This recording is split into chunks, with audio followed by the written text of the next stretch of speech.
नमस्कार मित्रांनो, आज 7 मे आणि लपंडाव या मालिकेत आज आपण पाहणार आहोत की कान्हा अर्ध्या रात्री सखीला भेटायला येणार आहे, ते पण डिलिव्हरी बॉयच्या वेशात.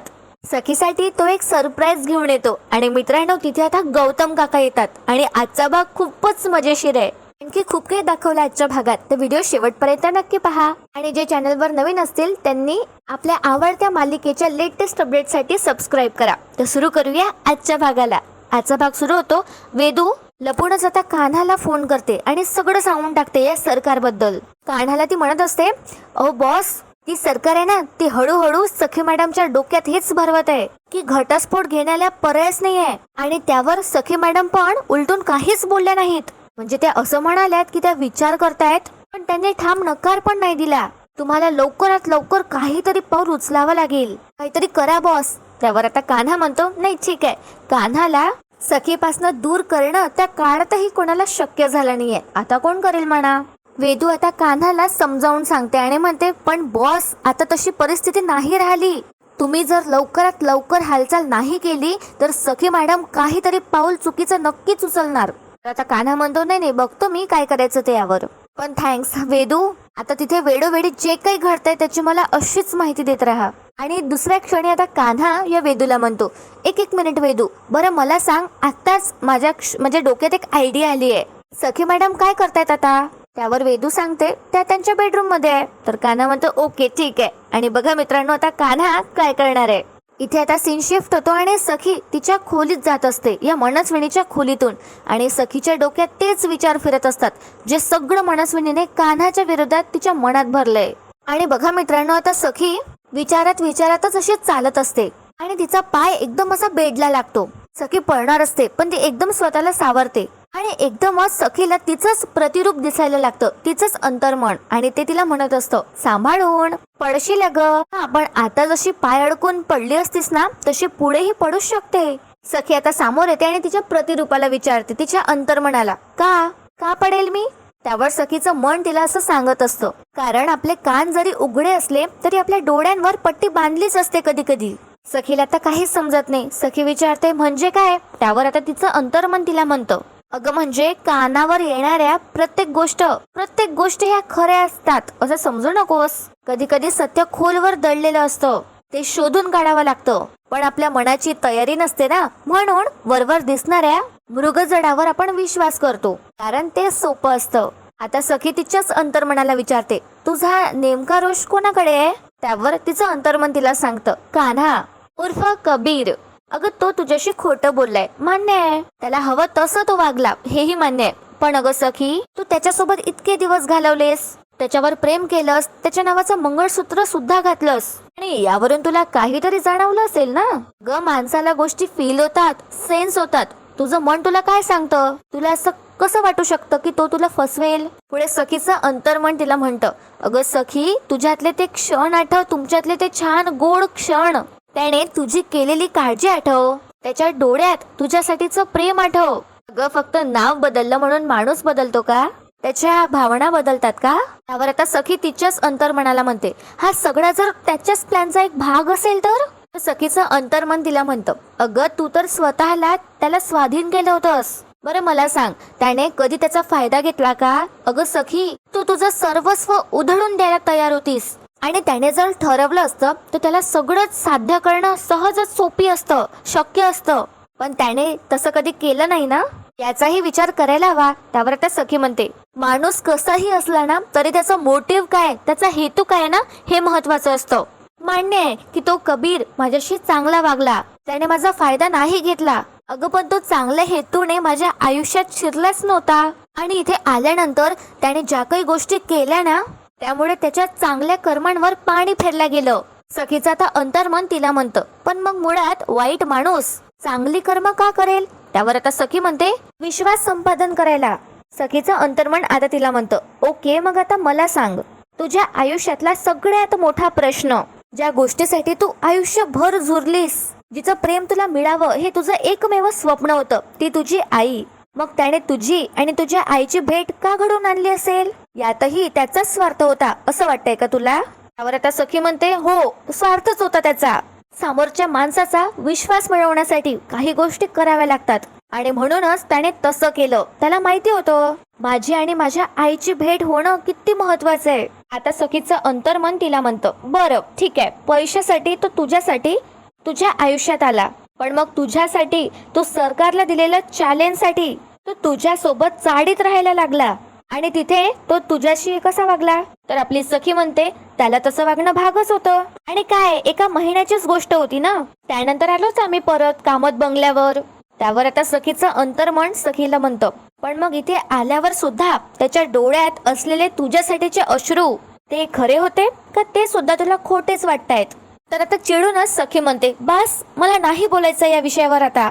हे सगळे आहेत ना ते फक्त आणि फक्त शब्दांचे खेळ आहेत.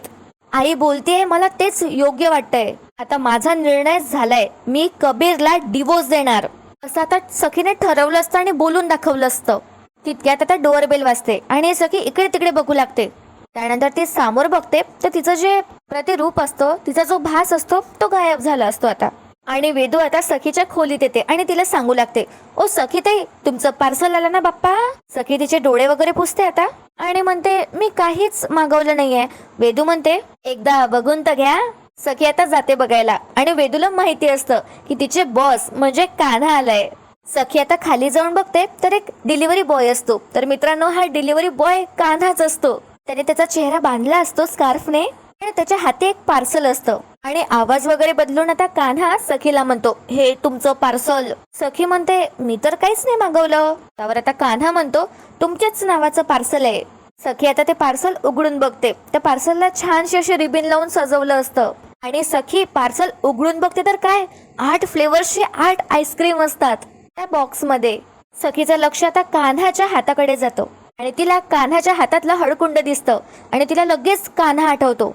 तिला लक्षात येतं की समोर जो व्यक्ती आहे तो कान्हाच आहे. सखी आता ते पार्सल कान्हाला परत देणार. तितक्यात कान्हा पटकन त्याचा स्कार्फ काढतो आणि त्याचे कान पकडून सखीला म्हणतो सॉरी. एकदम क्यूट असं तो फेस बनवतो. पण आता सखी काय करते, ते पार्सल कान्हाला रागातच देते आणि ती निघून जात असते. तर कान्हा सखीचा हात पकडतो आणि म्हणतो सखी मॅडम ऐकून तरी घ्या.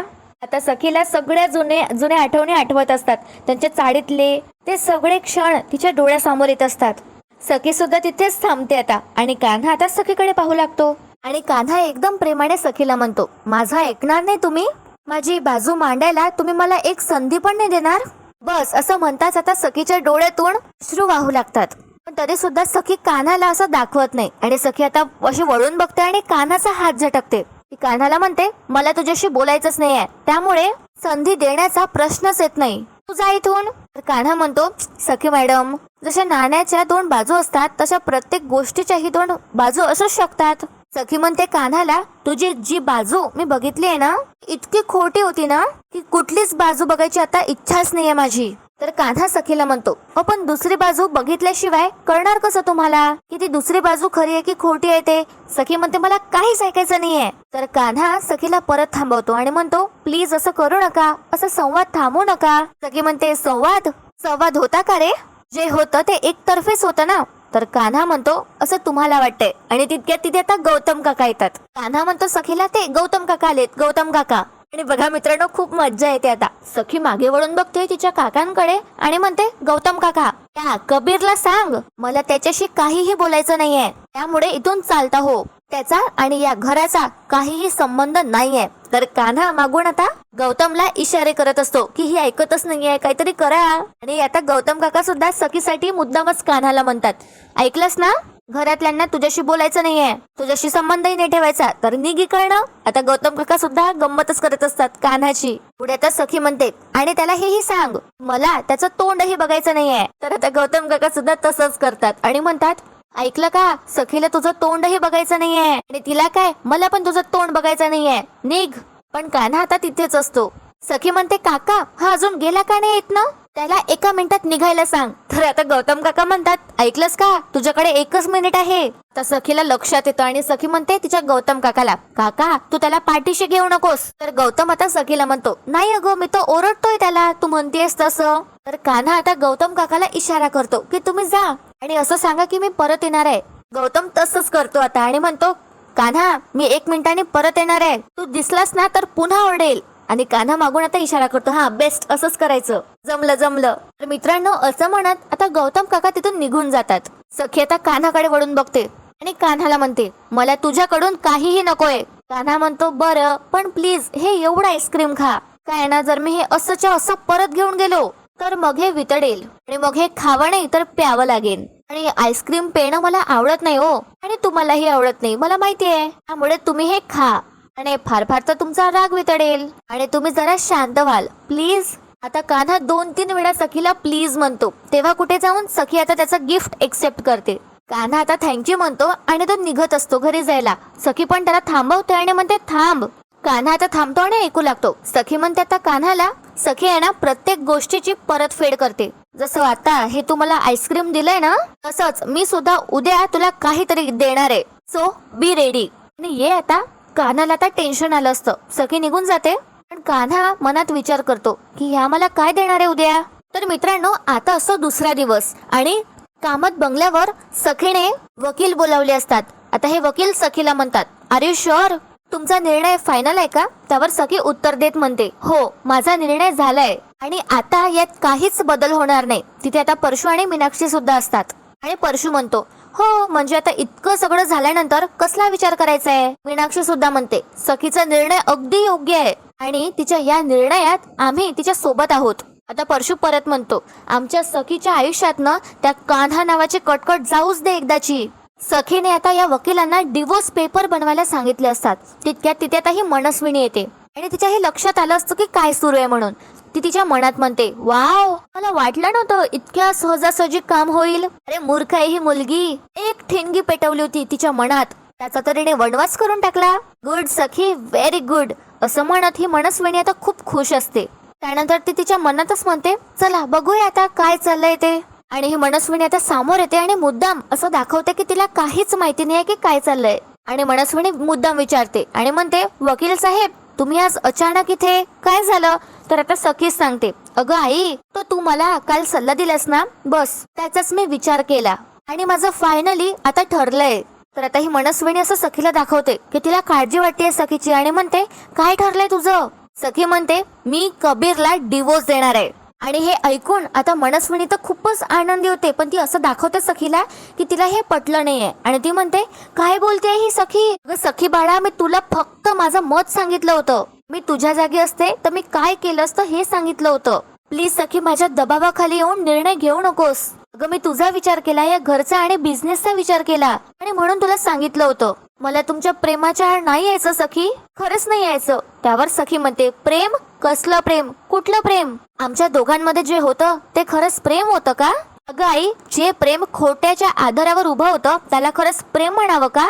आता हे पाहून मनस्विनी तिच्या मनात म्हणते, वेल डन सखी, खूपच इझिली काम झालंय. आता हे वकीलच म्हणतात सखीला, तुम्हाला खरंच असं वाटतंय का की कबीर किर्लोस्कर तुम्हाला इझिली सह्या देतील आणि या डिवोर्स पेपरवर ते साईन करतील? त्यावर सखी म्हणते, ते तुम्ही माझ्यावर सोपवा. या पेपर्सवर त्याची सही कशी मिळवायची आता ही जबाबदारी माझी. आता परशू आणि ही मनस्विनी खूपच आनंदी असतात हे ऐकून. तर इथे आता सीन शिफ्ट होतो. गौतम आणि कान्हा बाहेर असे भेटले असतात.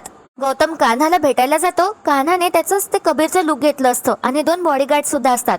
गौतम कान्हाला म्हणतो, तू सखीची जबाबदारी घेतलीस हे चांगली गोष्ट आहे, पण घरातलं वातावरण पूर्णपणे तुझ्या विरोधात आहे. कान्हा म्हणतो, हो त्याची कल्पना आहेच मला. घरातलं वातावरण जरी माझ्या विरोधात गेलं तरी मला त्याची काळजी नाहीये. मला फक्त सखी मॅडमची काळजी आहे. काय ते सरकार पैशासाठी आणि सत्तेसाठी कोणत्याही थराला जाऊ शकते, तिला आधी रोखलं पाहिजे. त्यावर आता गौतम काका म्हणतात, कसं? तू बघितलंस ना तिने कसा चक्रव्यूह रचलाय. त्या घरात आता एकच व्यक्ती आहे जो कान्हावर विश्वास करतो, तो म्हणजे गौतम काका. पुढे आता गौतम काका कान्हाला म्हणतात, कान्हा तुला हे चक्रव्यूह भेदावं लागणार आहे. त्यावर कान्हा म्हणतो, हे चक्रव्यूह त्या सरकारने जरी रचलं असलं तरी हे चक्रव्यूह भेदण्यासाठी मला शस्त्र जरी उचलावं लागलं तरी मी उचलेन. गौतम काकाला प्रश्न पडतो आणि ते विचारतात कान्हाला, कशासाठी करतोय हे सगळं? तर कान्हा म्हणतो, सखी मॅडम साठी. गौतम काका कान्हाला म्हणतात, ऑल द बेस्ट. पण आता कान्हा म्हणतो, नाही नाही, ऑल द बेस्ट म्हणून चालणार नाही, फक्त तुम्हाला माझ्या पाठीशी उभं राहावं लागेल. गौतम एकदमच म्हणतो, मी तुझ्या बरोबर आहेच, सांग तुझी मी काय मदत करू शकतो? तर कान्हा त्यावर म्हणतो, हे धर्मयुद्ध सुरू झालंच आहे तर हे आता नेहमीप्रमाणे रणांगणात सामोरासमोर राहून चालणार नाही. त्यासाठी गनिमी कावाच करावा लागेल आणि तुम्हाला आता शत्रूच्या गोत्यात राहून हा खेळ खेळावा लागेल. तुम्हाला असं दाखवावं लागेल की तुम्ही सखी मॅडम सोबत आहात. त्यांची पाठ राखण तुम्हाला करावी लागेल. आणि अशा वेळी त्या बाजूला आपलं कोणीतरी असणं गरजेचं आहे. तुम्ही आत राहा आणि मी बाहेर राहून माझा समोरचा डाव खेळतो. इथे आता सीन शिफ्ट होतो आणि सखी कान्हाच्या घरी जात असते. तिच्या हाती डिवोर्स पेपर्स असतात. पण तिथे आता गौतम सुद्धा असतो. कान्हाला भेटायला तो तिथे गेला असतो. गौतम विचारतो कान्हाला, तुझं असं वागण्यामागचं कारण काय आहे? हा, तू पैशासाठी करणार नाही याची खात्री आहे मला. तुझा काहीतरी वेगळा हेतू आहे. त्यावर कान्हा सांगतो, मी हे सगळं का करतोय याचं उत्तर मी देईल तुम्हाला. पण आतासाठी तुम्ही एवढं समजा की मी हे स्वार्थापोटी करत नाहीये. मी आता जे काही करतोय, समोर जे काही करणार आहे त्यामागे निश्चितच काहीतरी उद्देश आहे आणि वेळ आल्यावर मी तुम्हाला सांगेनच. गौतम त्यावर म्हणतो, ठीक आहे कबीर, तू माणूस म्हणून मला सच्चा वाटतोस. बाय द वे सखी आज तुला काहीतरी देणार होती. काय देणार आहे मग? तर गौतम कान्हा बरोबर असतो म्हणून त्याला सुद्धा याची आयडिया नसते. आता कान्हा म्हणतो, सखी मॅडम मला काय देणार आहे याची कल्पना आहे मला आणि त्या मला जे काही देईल त्याचा मी आनंदाने स्वीकार करेन. आणि दुसरीकडे आता सखी कान्हाच्या घरी चालत येत असते. आणि मित्रांनो, आजचा भाग इथे संपतो आणि उद्याच्या भागात आपण पाहणार आहोत की सखी फायनली आता कान्हाच्या घरी गेली आहे आणि कान्हा डिवोर्स पेपरवर सह्या करतो. पण यामध्ये सुद्धा एक ट्विस्ट आहे. त्यासाठी तुम्हाला येणारे एपिसोड्स पाहावे लागतील. आजचा भाग तुम्हाला कसा वाटला कमेंट करून मला नक्की कळवा. व्हिडिओला लाईक करायला विसरू नका आणि चॅनलला सबस्क्राईब करा. व्हिडिओ शेवटपर्यंत पाहण्यासाठी खूप खूप धन्यवाद.